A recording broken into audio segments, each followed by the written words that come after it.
आज नरेंद्र मोदी ने अपने मां को लिखे पत्र में अब्बास का जिक्र किया और कहा कि अब्बास के पिता के मर जाने के बाद अब्बास हमारे घर में पला बढ़ा और ईद के दिन हमारे यहाँ खूब पकवान बनते थे।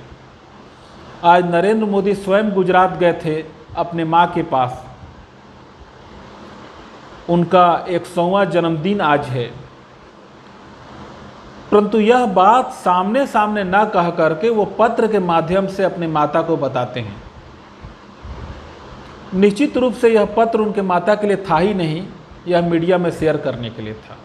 यहाँ यह बताने की कोशिश है कि हम लोग पुश्त दर पुश्त से सेकुलर हैं।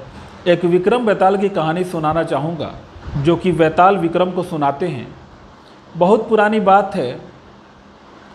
एक राज के राजकुमार शिकार करने के लिए जंगल में जाते हैं और रास्ता भटक जाते हैं और पड़ोसी राज के सीमा में चले जाते हैं। पड़ोसी राज के सैनिक उन्हें सीमा उल्लंघन के मामले में पकड़ लेते हैं और राजा के समक्ष पेश करते हैं।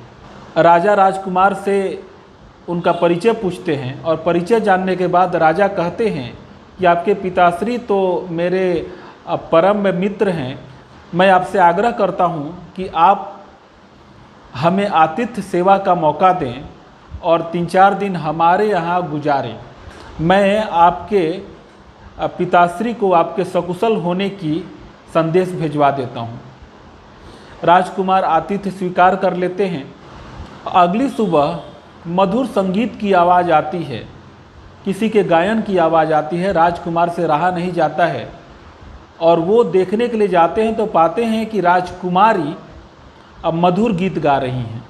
राजकुमार को उनका गायन बहुत पसंद आता है और वो रोज़ सुबह के समय राजकुमारी के गीत सुनने के लिए वहाँ पे जाने लगे।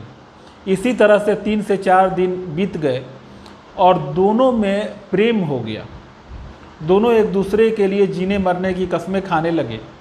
राजकुमारी ने कहा कि आप मेरे पिताश्री से बात करिए और मेरा हाथ मांगिए। राजकुमार राजा के पास जाते हैं और राजकुमारी का हाथ मांगते हैं। राजा कहते हैं कि मुझे बहुत खुशी होती कि अगर मैं राजकुमारी का हाथ आपके हाथ में दे पाता, परंतु मैंने किसी और को वचन दे दिया है।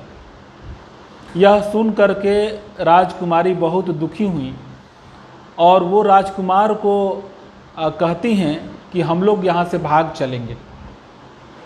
और राजकुमारी बताती हैं कि राज के दक्षिण दिशा में एक घोड़े का साहूकार रहता है। उसके पास एक से बढ़कर एक उत्तम नस्ल के घोड़े हैं। आज मध्याह्न रात्रि में मैं बगीचे में रहूँगी, आप घोड़े लेकर के आइएगा और हम लोग निकल चलेंगे। राजकुमार जाते हैं साहूकार के पास। साहूकार उन्हें 2 बहुत अच्छे घोड़े दिखाता है। साहूकार बोलता है कि दोनों घोड़े एक से बढ़कर के एक है, लेकिन एक घोड़ा ज़्यादा तेज दौड़ता है, परंतु उसमें एक समस्या है। राजकुमार पूछते हैं क्या?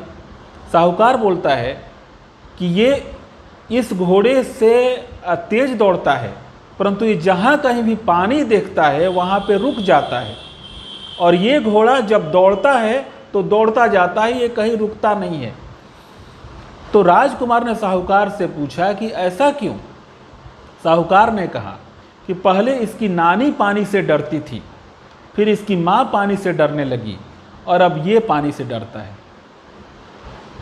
कुछ सोच करके राजकुमार ने दूसरा वाला घोड़ा लिया और राजकुमारी के पास ना जा कर के अपने राज की ओर लौट जाते हैं। फिर यहाँ पर बेताल विक्रम से सवाल करता है, बताओ विक्रम, क्यों राजकुमार ने राजकुमारी को धोखा दिया? क्यों उन्हें बगीचे में इंतजार करता हुआ छोड़ करके राजकुमार अपने राज्य की ओर चले गए? विक्रम इसके जवाब में कहते हैं कि कोई भी चीज़ पुश्त दर पुश्त चलती है। इसकी नानी पानी से डरती थी, फिर इसकी माँ पानी से डरती थी, और अब ये पानी से डरता है। तो जो लड़की अपने माँ बाप राज्य की इज्जत की परवाह किए बिना भागने को तैयार है, तो उस लड़की से, उस महिला से जन्मे हुए बच्चों में भी वही अंश रहेगा।